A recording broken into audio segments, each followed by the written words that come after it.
Hello and welcome to Thinkers50 INSEAD, a collaboration between Thinkers50 and INSEAD, the business school for the world.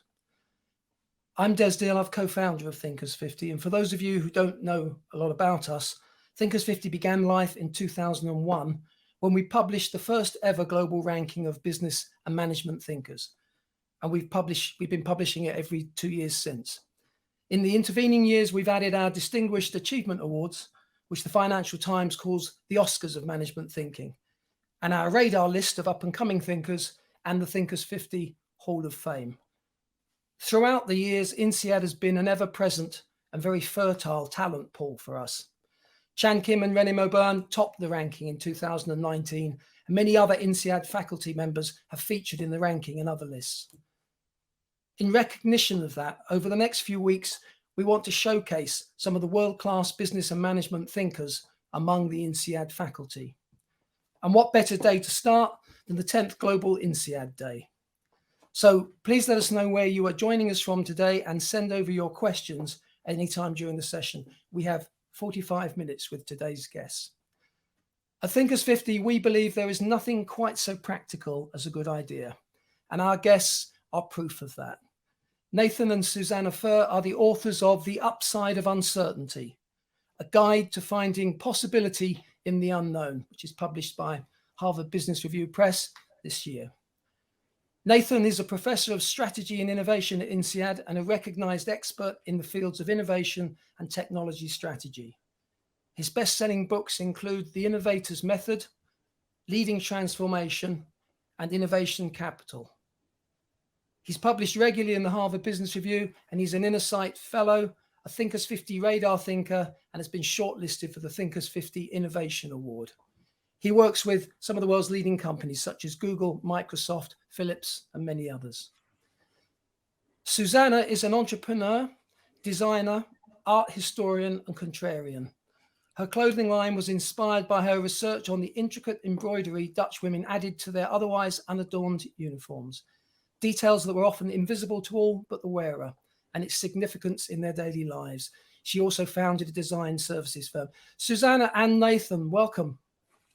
Thanks for having us. Thank you for having us. Well, delighted you could be here.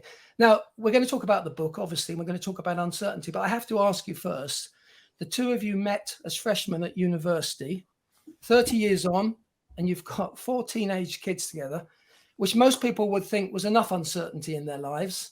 So what possessed you to write a book together?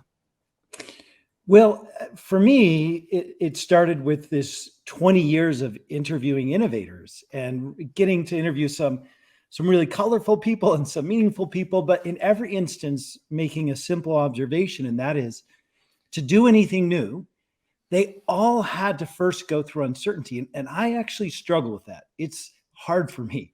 So I wanted to know how. And so I, early on, many years ago, started going to the research on this and found that there was very clear evidence that we could get better, but that I just found that the how was missing. I didn't have enough details, enough actionable tools for that. Yeah, and I would just add that for me, over those 30 years, we've been married 26 of those, but I just, from the beginning of knowing Nathan, all of the coolest stuff that we've gotten to do together came after uncertainty. So I've been on the hunt for uncertainty and kind of dragging him along. And I have to say, post writing this book together, post the pandemic, he's way better than ever at like saddling up with me and going for it. And so when I decided to join him, I really brought 2 things. One was that I just love it. And I feel really passionately that people need to give themselves more opportunities to do it and to do it well, and that we have some tools for that. But also, I didn't want it to be another business book that he wrote. I actually haven't read his other books because I'm not that interested. I mean, I know the gist. I did some editing of certain chapters, but what I'm interested in is this book going out to the human inside the manager. And so that's what I kept fighting for. And ultimately, that's what we did, is we wrote to the personal person inside. So the two of you, it sounds like as a team, one of you is slightly more inclined towards uncertainty than the other one. Is that a fair? I mean, and perhaps that's why you make such a good team. I mean, it's an interesting observation. Yeah, I mean, you can see like why I love contrarians, and Susannah is a contrarian, but you're absolutely right. For me, I struggle with it. And I want to be clear, this is not a pandemic book. It started long before that, but the pandemic certainly gave us, me, some challenging moments because, all my income comes from teaching and speaking, and that went off a cliff in like 5 days. I'm sure you felt that pain as well. And I was freaking out. And there was this moment when Susannah said, we were already working on the book, but she said, if you can't apply these tools to help yourself, I will not let you write this book. You are a hypocrite. And it was great because there were these really powerful moments that I remember very clearly applying that. And so I think it is, you've got, what do I bring? I bring more the research foundations and the perspective, and Susannah brings the breadth and the insight and the wisdom. And for, it's taught me a lot. And she's right. I would have written another blah, blah, blah book, but instead I hope this does speak to folks. I think, academics in general, they're so forced to be really perfectionist about like what they claim and what they're researching. And that's not so, it's not totally entirely his fault that he's just gotten so needing to be able to really back up things. And I really believe that with uncertainty, it's not a certainty science. So managing it, which was going to be the title in the beginning, I said, you can't use managing because uncertainty is too wily. It's too shifty. It's changing all the time. So we have to activate and unlock uncertainty, which is one of the tools that we use. So yeah, you've got to be surrendering to it, really kind of even hold it as a reverent thing. Like, what's going to happen right now if I don't have such a managerial, like I know what has to be done? That will fizzle. Yeah, but for somebody like me, I need tools. You can't say, oh, surrender. I'm like, yeah, nice. I need tools. So that's true. That's where I think we came together. We came up with 30 plus tools to help. And yeah, skin in the game. I really okay. All right. Let's cut to chase. Let's get. I mean, just one observation. That your comment about the hypocrisy. Remind me, I was talking to Adam Grant a little while ago, and he was saying, with his Think Again, and his MBA students challenged him because he was running the same course that he'd been running for years, and they said, if you're the guy that's about Think Again and reinvent, then you really have to take it on the chin and do the right thing. So he now kind of he's bought into that. So it's not just you, Nathan. There's lots of people out there with the same. You get it played back to you. You gotta live it. You gotta walk the walk, as they say, not just talk the talk. So let's talk definitions, because you make an important distinction between uncertainty and risk. They're not the same thing. Can you speak to that a little bit? Yeah, actually, it was a distinction made many decades ago by the famous economist Frank Knight. Risk is really the situation where you know the variables, you know the probability distribution, you just don't know the outcome. So imagine rolling two dice. You know between 2 and 12 and the probability distribution, you just know what you're going to get on this roll. Uncertainty and ambiguity, which we'll lump together, are really much more the situation where we don't know. We don't know what the variables involved are, or we don't know the probability distribution, or we may not even have the mental model to think through it. And I think it's something that really characterizes our modern world. But one thing I think is important is we're really kind of agnostic whether you think uncertainty is increasing or decreasing. I think the real essence of the situation that I felt personally was we live in a world of uncertainty, but very few of us are given tools to navigate that. We haven't been taught. Now, maybe you had better parents than I did or a better school. Well, I wasn't taught, and that's why it was so hard for me. So I saw these innovators who had discovered, hey, the secret is you have to face uncertainty well. And I was like, okay, I get it, but how? And so that was really the question we sought to answer. Yeah, I'm talking uncertainty. We had no certainty about who was going to be joining us today, but it's great to see such a global audience. I can see we've got people from Canada, Brazil, Chicago, Ghana, Liechtenstein. Yeah, it's just some fantastic Brazil. What else can I see? Some folks just up around the corner from you in Paris, Munich, Portugal, Qatar, UAE. Fantastic range of people. Susannah, did you want to speak to that as well? The risk versus uncertainty. Yeah, sure. Well, so risk, I mean, one thing that we want to make sure, we're not telling people to not be careful and cautious when it is a setting of risk. So when we can control and make something safer or better, we should. But uncertainty is too often seen as something to be avoided. We're wired to really actually fear it and avoid it. And that's been proven. And so how do we also know that there's so many downsides of uncertainty. I mean, failure does come out of uncertainty, just like it does come out of risks that go wrong. So we just really believe strongly that we wanted to be the voice of the upsides, the times when if you can just hang on and get through, you will find possibility. That they're two sides of the same coin is what we love to say. Oh, absolutely. I've got a comment from Penelope saying, please talk about the tools, which we were going to do, Penelope. Trust me, we are going to get to the tools. But I mean, uncertainty is ever present, and it feels more so now than probably any time in the recent past. I mean, from the pandemic, the energy crisis, what's going on in Ukraine, all of that stuff just makes us feel. But you say in the book that not only does it seem like the future is more uncertain, there's actually a measure of this. I think some academics at Stanford. Can you just speak to that? Because it seems that it's a real phenomenon, not just something that we intuit is happening to us. Yeah, I mean, there's some good evidence that it is increasing. So there's the World Uncertainty Index, which is put together by an economist at Stanford and at the IMF.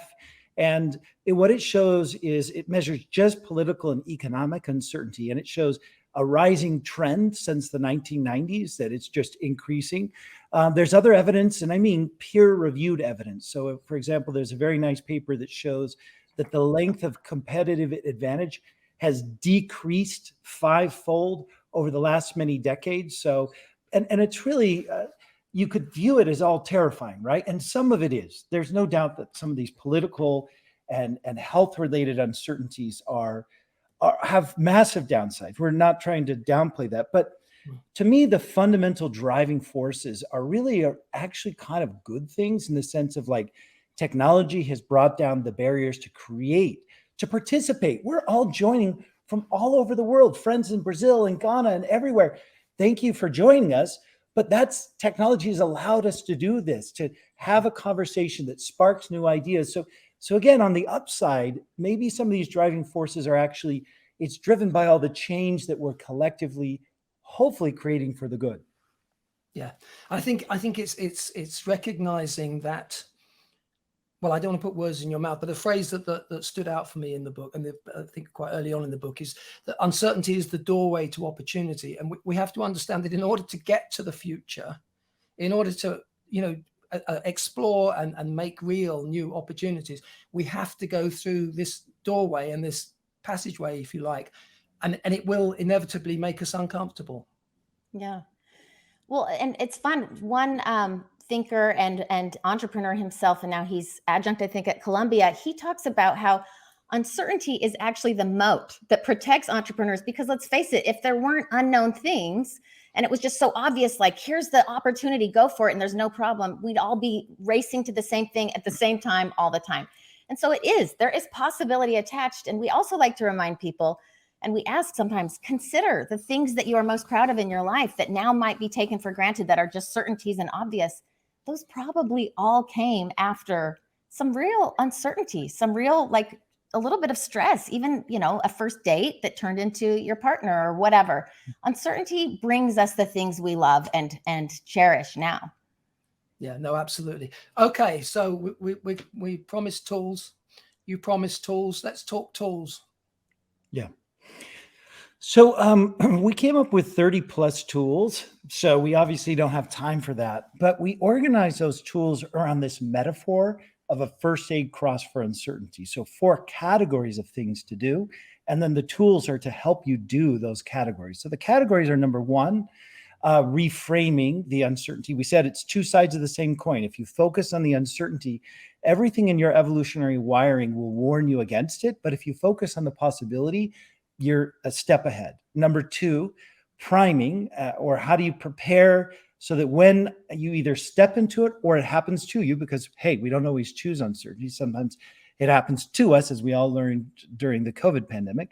You're more calm and courageous. Number 3, there are ways to take action, to do under uncertainty that have a greater probability of a positive outcome, or something you could at least use in a good way. And then lastly, number 4, acknowledging that we are all wired to feel anxiety and stress and even setbacks and frustrations will hit us, how do we sustain ourselves, our teams, and our organizations through those hard things? So Okay, yeah, well, probably I'm gonna. 7 or 8. Oh, sorry. Yeah, no, I do want to delve into at least, one or two tools under each of those sections. But let's start with the reframing, because that seems to me that's absolutely critical. And as you point out in the book, Daniel Kahneman said, found with the research, Thinking Fast and Thinking Slow, that we are kind of loss averse. So if we frame things in terms of the negative, we tend to shy away from that. Mm-hmm. Yeah, there's so many great reframe tools. We always have our favorites, but do you want us to pick one, or we're? Yeah, why not? They're your tools. You pick one. Something that would be that people can, even in this session that isn't too complex, that people can grasp. I really want people to go away from this session with a couple of tools that they can put to work, straight away. Absolutely. Do you have one that? Yeah. So one of our favorites is, so again, I think you highlighted the essence of framing, and I want to emphasize this is not some fluffy idea. There's deep evidence, and you mentioned that Nobel Prize winning research, that if we focus on that, the way we frame something changes how we think, decide, and act.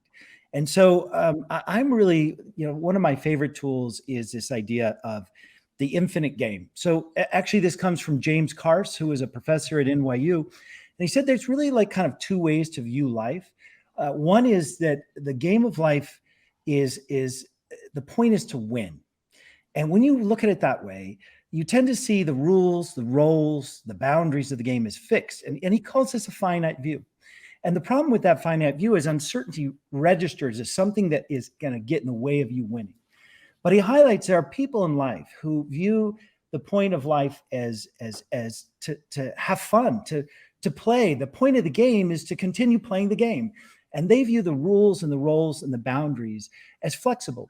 And so I always love to think about a hard situation and say, is there an infinite game here? And just to, number one, inspire you about the possibilities. We just had the Tour de France come by here in Paris. We were really lucky we went and saw it. And it reminded us of one of our favorite stories, which was this, it was actually one of the favorite moments in the history of the race, between Jacques Anquetil and Raymond Poulidor. And Jacques Anquetil was like, he was like the archetype of what we think of as that person who like does everything right and checks all the T's and crosses all the T's and dots all the I's. And he was called a machine because he was just relentless. And he'd already won a couple Tour de France's, and he's in this race against Raymond Poulidor, who people described as like the wholehearted son of the soil. And they're on the Puy de Dôme, which is this section of the race, which is it's just cruel. It's these up and down, jagged peaks. And they're racing each other, but they're not racing like you see when they all ride behind each other, where they draft. Instead, they're both duking it out. They're riding shoulder to shoulder, even pictures of them, like their shoulders ramming against each other. And they do this for 10 kilometers. And at the end of the 10 kilometers, at the last minute, Raymond Poulidor pulls ahead and wins the segment. But Raymond Poulidor loses that Tour de France. In fact, he races 14 times and he loses. But here's the thing. People love Raymond Poulidor. They loved him so much. He was the most beloved rider who ever raced. And you say, why? Because he was the eternal second. He always lost. And I think the essence of it is captured in how he viewed what he was doing. And he said at the end of his life, somebody challenged him and said, hey, Raymond, you weren't taking the race seriously. And he said, maybe you're right. Because I never got up thinking just about how do I win. I thought about how great it was to race. And so sometimes I'll complain and whine when I have to go do some hard thing. And Susannah will be like, what's the infinite game? Is there any way you could like reinvent this and reinvigorate it? And so for me, that's like one of my personal favorites. But you can take it more simply. We saw leaders in the pandemic, they fall into this trap. There were leaders we saw who framed the pandemic as, this is the worst thing that's ever happened to us since the Great Depression. And of course, how do people feel when you frame it that way? And then, you look at somebody like, Brian Chesky, who was CEO of Airbnb. How did he frame it? They're the worst hit industry in the world. How did he frame it? He framed it as, this is our chance, because great companies are forged in moments of crisis. This is our chance to show our greatness. So hopefully that helps. Yeah, no, that's good. And I mean, obviously the word game is interesting because I know it's kind of a concept, But there is a sense that if you can, I mean, one of the best bits of advice I think I ever received was someone said to me, go out and flirt with life, you know, make it fun, treat it like it's, you know, because arguably, but you probably get one go at it. So you know, you've really got to try to make the most of it. The other thought that occurred to me as you were talking about the infinite game is there's obviously parallels there between fixed mindset and growth mindset. Would you agree? I mean, Absolutely. Actually, I love the growth mindset idea because, again, it's something where instead of focusing on being the best and feeling stressed when you're not and thinking, I'm not going to do that, you're totally going in for like, well, what can I learn from this? So it's very similar. And I think, yeah, we mentioned Carol Dweck's research. We love that idea. So it's just another way to kind of talk about the same thing. I think infinite players at life or as leaders in companies, they put everyone else at ease because all of a sudden you're reminded that in uncertainty, winning, I mean, there's so many ways to actually win. You don't have to be, you know, it's like if you're still standing and you're smiling, but you were behind someone else and they're like grouchy and everyone hates their guts. Like, what is that? Is that helpful? You know, so really, really going into uncertainty with a lot more like playfulness so that you can stay calm, because staying calm is actually one of the critical aspects to doing it well. Okay, so we've had one tool from the reframing toolkit. What about let's talk about the second part of the cross, the priming part. Sure. Can we talk So about we that? love, you know, priming is a great word because instead of saying just prepare, we wanted to give that feeling about how when you do something important, there are certain things you have to do something else first. So priming a wall, if you want the paint job to be brilliant, you do a primer coat first. And priming a pump like water, sometimes you have to pump it or an engine. So we really are wanting people to think of this priming phase as an action-oriented phase. And probably the one we share the most from that because it's helpful immediately is this idea of uncertainty balancers. And it's really the thing that, you know, is really encouraging and rewarding for people that maybe feel really not naturally gifted with uncertainty, because all of these innovators that are, you know, people we really admire and think they're so great, and they are because they take risks underneath, backstage, they do really incredible things to make their lives feel cozy, comfortable, and certain. And so that could be people that they're surrounded with. Sam Yagan, who kind of led Match.com when Tinder disrupted itself from within. He is someone who said, oh my gosh, uncertainty is critical. And I love uncertainty. But then we were saying, well, what do you do to kind of, you know, feel rooted and grounded in your life? And then he went on to tell us, oh, are you kidding? All my friends are from junior high and high school. I married my high school sweetheart. I need no chaos. Like, I do not venture out to try to meet new people that are going to like throw me off. I need calm. I love my friends. They're the same forever. So again, someone who loves uncertainty, balancing it with this very calm, comfortable, you know, toolkit of people that help them. But it could be something like bringing your breakfast with you, taking the same flight and sitting in the same seat or staying in the exact same hotel room.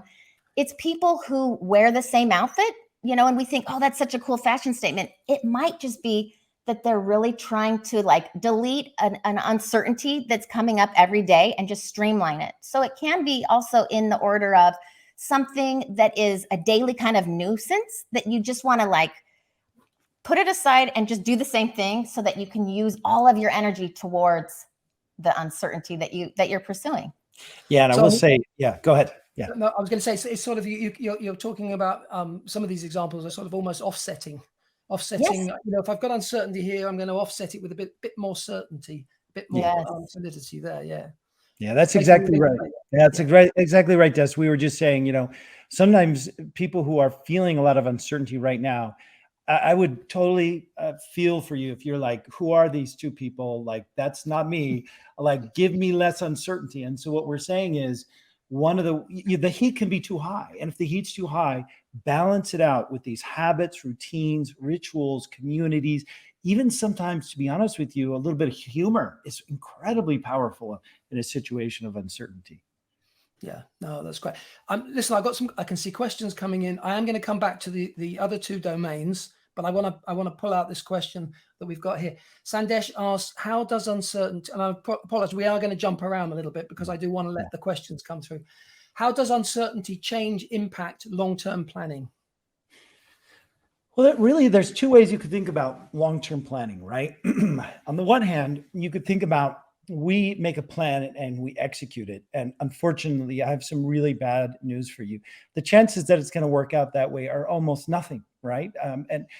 Clay Christensen, when he was alive, used to say that the chance that a startup's plans work out is about 7%. I think it was way less. But there's a different way, and that we can use long-term planning, which is in the prime section, which is how do we look forward, see what the possible scenarios might be, and be prepared for those, not in a rigid way, but to recognize that uncertainty is part of the game of life, it's part of the game of business, and to plan for that. And I'm always struck, just to make it very concrete, by, when I teach students who want to be innovators and they see the only uncertainty they face as being the market demand, for example, like, oh, we'll just make it happen, do X. And I'm like, have you even thought about the uncertainty? Like, will you find a developer? Will you find the right developer? Will you find a good developer? And so, like, recognizing that life is so full of these uncertainties, you can make better plans and you can think and be prepared. Can I add something to that? And actually, it will answer what a do tool at the same time. So uncertainty and long-term planning. One thing we found that was kind of super heartwarming, actually, and something I hope people take away is when you go into uncertainty with goals, so long-term plans that are external, that are like, we're going to make this much money by X years, we're going to have this many followers, or we're going to have this many great employees, blah, blah, blah. All of that we have to realize at a certain point was vastly out of our control. And uncertainty coming along is why. Because, if everything was fixed, we would know. But we encourage values, internal values, instead of the goal seeking, and how uncertainty actually doesn't have to impact when you are led by your values. And so actually, most brilliantly, was taught to us by David Heinemeier Hansen, as an entrepreneur from Denmark who has started Ruby on Rails and Basecamp, and founded also a platform, an email service that was kind of trying to go up against Google. But what he told us, which was so inspiring, was I am led by my values. And whatever happens in the marketplace, whether it's failed, whether there's competitors and they win, whether we spend all this money and it's a flop and it doesn't work, I have 3 values. And his values are write great software, treat my people really super duper well. So like in the summers, they have 4-day work weeks. And the third thing, act ethically in the marketplace. Ultimately, no matter what happens, his values are still, he's true to those. He doesn't fail. And so it's a way to, I don't know. It kind of blew my head off, to be honest, because I was like raised on like the dogma of goals. And we're not saying you can't set goals, but the point is that when you're under uncertainty, you really don't have that much control over it. But what do have control over? You have control over acting according to your values. And it really is a calming thing. And just to make that personal, we talked about how the pandemic set in. Like we had started this 10 years before the pandemic. And what happened, pandemic sets in, every thought leader in the world is grounded at home, thinking and feeling one thing, what? Uncertainty. And I was like freaking out, like, we're going to get scooped and somebody with a huge, somebody with a bigger horn than me is going to say it all. And Susannah's like, what are you talking about? Who cares? Like, act according to your values. Write the best book you can based on the research we've done. Write it in a way that, like, if you were speaking to your friends, like, how could you say it in a way that helped them? And, when she said that, and she said also, by the way, the world needs many perspectives. So why worry about it? And she was right, because when you're under uncertainty, you can control acting according to your values. And when I thought of it that way, the stress fell off my shoulders. I'm like, great, no problem. So just to go back to the question, I think it's really important. Long-term values, planning that's based on values, isn't impacted by uncertainty, which is kind of cool. Absolutely. Yeah, no, that's the one thing that should stay reasonably, not fixed, because we are allowed to alter a little bit, but values and purpose is more flexible than goals and objectives and milestones. It's a different thing. I remember C.K. Prahalad telling me that I asked him about leadership, and he said leadership is all about you can't control the future. It's about having a point of view about the future and trying to lead your people there. It's very sort of simple in those terms. Okay, we've talked about reframing, which is the first part of the cross, and we've talked about priming. The third part of this is doing.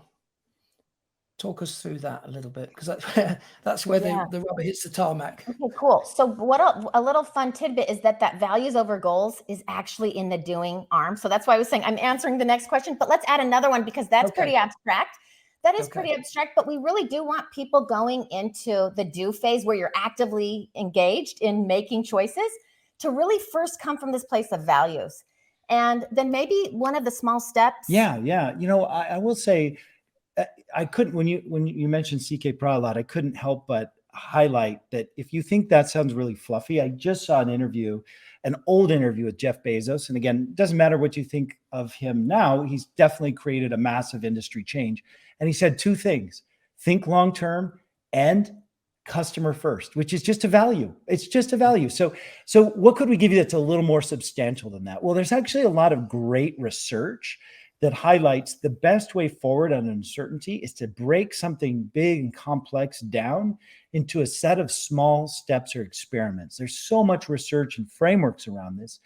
And so you may already know that, but maybe another puzzle in that is, well, I break it down into small steps, but sometimes it can feel like you need to do everything at once. And that's very overwhelming. It actually increases the anxiety you feel. And I just wanted to highlight, there's some great research by my former advisor at Stanford, one of her students, who asked this question specifically in a startup context.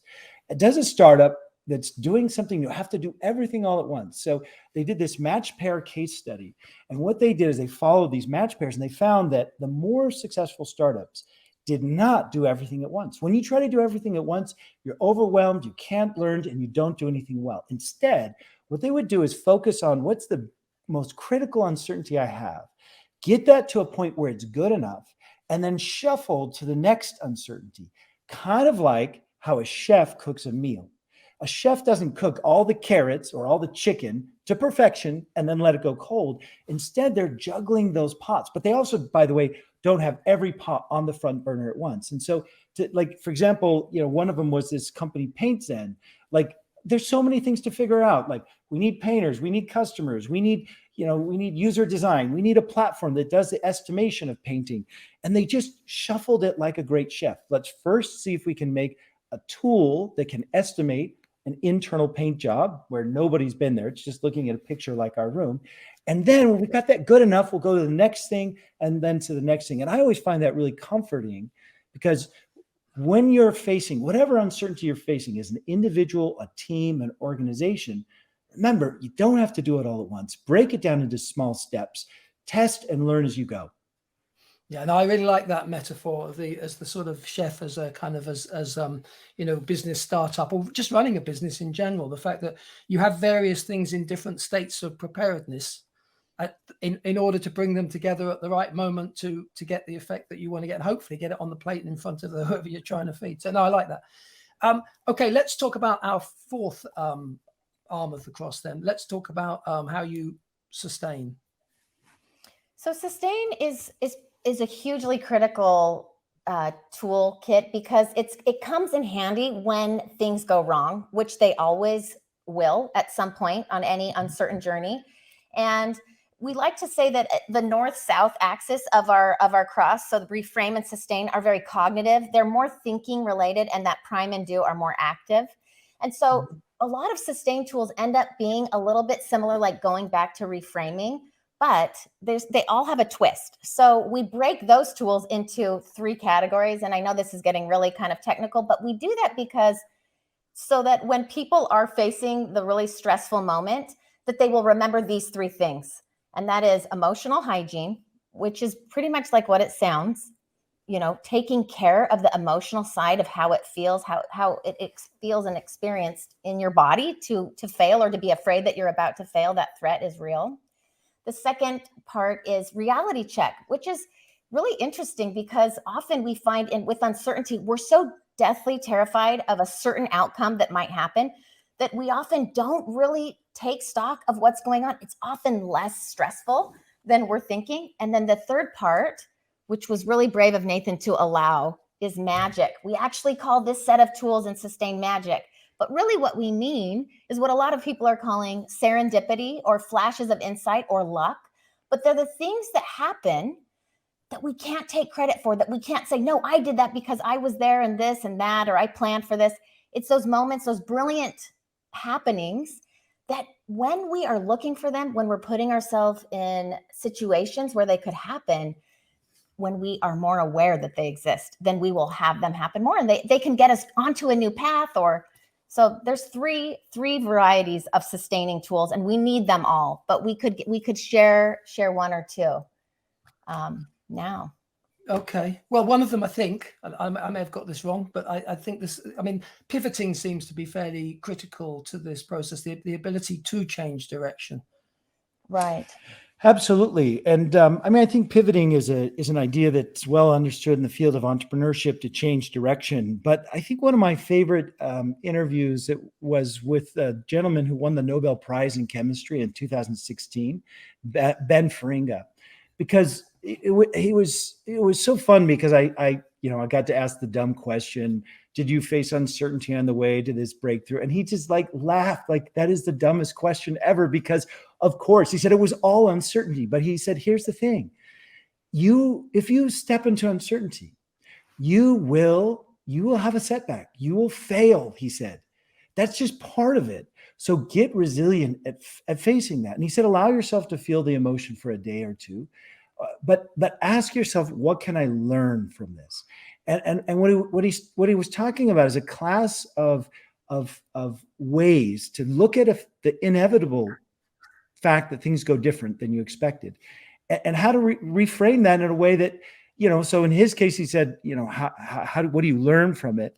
I mean, one of my favorite moments was, you remember when I was freaking out at the start of the pandemic, because I was thinking, am I going to go bankrupt? Is it all over? And Susannah said, if you can't use these tools to help yourself, you don't get to write this book. And so I went downstairs one morning and I was feeling really anxious. I'd woken up really early, kind of brain hot with just anxiety. And then I remembered what she said to me, and I was like, oh, yeah. So what are those tools? And one of them is focusing on what do I still have, rather than what might I lose. And that was really powerful, because at that moment I woke up. I was like in the middle of grinding these coffee beans, and I just recognized that rich, earthy smell. And then I saw that the sunlight was coming in across the kitchen, and it was actually so beautiful, this everyday sunlight. And then I had this thought: wait, I could go bankrupt. I could lose it all, everything, and I would still have this coffee and this sunlight. And if I'm lucky, the relationships with these people I love, it's going to be okay. And like that stress fell off my shoulders by focusing on having gratitude for what I still have, rather than what I might lose. Yeah.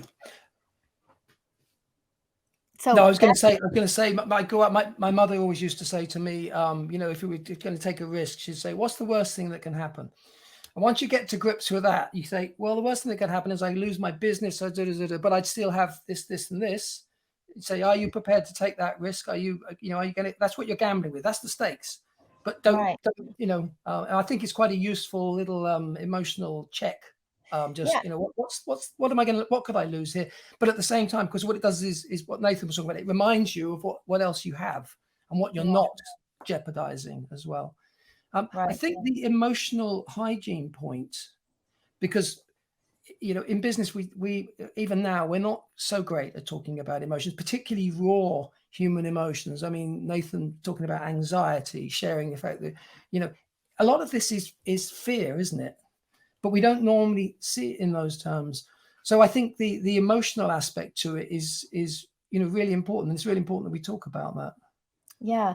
So emotional hygiene, it's interesting. We love to remind people that physical hygiene was something of the 20th century. Before that, people didn't even know about washing hands. And as people understood this needs a bandage and cleaning, life expectancy doubled. And so emotional hygiene, we are in a brilliant moment right now where people are realizing, I need help with something. I can get therapy or a life coach, or I just need to sit with the feeling. I need to talk to someone about what this feels like. And it's interesting because so much research is pointing out that CEOs who are really anxious and stressed, it trickles down, right? It's like, how can you lead a company through a really dire moment if you're not creating your own oases of calm. And so emotional hygiene, those tools are really around the awareness, and there's a lot of great thoughtfulness about Yeah, that. I will add, as somebody who does struggle with facing uncertainty, that here's the trap most of us fall into. We actually have the courage to speak up or try something or do something new, and it works out differently than expected.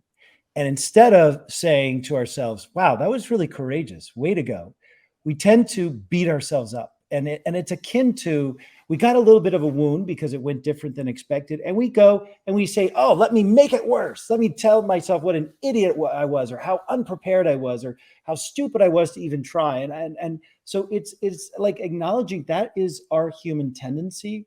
And we need to learn a different way. And that is to acknowledge the emotion and to treat ourselves well. And I would encourage you to say, what would my true best friend say in this circumstance? Probably like, that was pretty brave of you. Way to go. And you learned something from it. Yeah. I mean, we've touched on some of these things, but I'm keen for people to send their questions, and we've still got another 4 minutes, folks. So you can send your questions in. This is maybe your only opportunity to ask these two guys questions. But I got a question here from Patricia, and she says, why are most people still, where's the discomfort? Why are most people still so uncomfortable with uncertainty? Is it related to historical and societal fact, like the industrialization? Have we lost decades for developing this competency? Competency, it's interesting to think of it as a competency as well. Oh, I love that. Well, that's what I wanted to call this uncertainty capability. Yeah, but competency is a little There you bit go, different. Patricia, you've hit the nail on the head. Yeah. But it's really comes down to it's evolutionarily wired into us. I mean, it made sense for our forebears way thousands and thousands of years ago. Unknown things were potentially life-threatening. Like you could die if you ate something that you hadn't come across before and knew was safe. And we just are living in a world now where the dangers of trying things are so much more reduced. And so that wiring that would hold us back is really why we don't do it. And I think what Nathan was saying is, I think it is societal as well. I do think we've been raised to, we have a problem in our society where we are all trying to do and be the best. We're doing finite games. We're being taught in school, sit in rows, have the same ideas, and it's really not helpful to us for reaching the greatest potentials that we all have. And so I do think it's societal. I think it's evolutionary. And ultimately, it's something that we have found together that we are getting better at now because we have this framework we're so grateful for. And it's enabled us to really do things that were really hard, mainly in our parenting lens recently, and come out of it on the other side and be like, now we know how to do that. And when it came around again in a certain situation, we were like, oh, we know this now. And that's how uncertainty does work, is we get better at it. And we're ready for the next go around. But I would add, there's some evidence that there's organizational competence around this as well. So like LVMH, Louis Vuitton, Moet Hennessy, this luxury house, that's one of the 8 things they hire for. And one of the interviews we did, I mean, we're very much working on what are the organizational, how do you develop this as a competence? But one of the CEOs we interviewed, he kind of said, like, I attribute the fact that we're able to grow 3x in a very crowded market to that, because I was pushing my people, trying to help them like see it in a new way and have the courage to try it. And he's like, that's why we grew, not because we executed the playbook. You touched on parenting, which is something I did mean to ask you, and I can see, forgive my pronunciation, but Isioma is asking, how do you support kids through uncertainty like relocation? Obviously, that's something that's something you've been through. But very quickly, I want to get in one more question after that. So how can we inspire our children to be more accepting of uncertainty? Okay, so with the relocation for us, we moved our kids to France. They were in age groups that was not fun. They kind of hated our guts.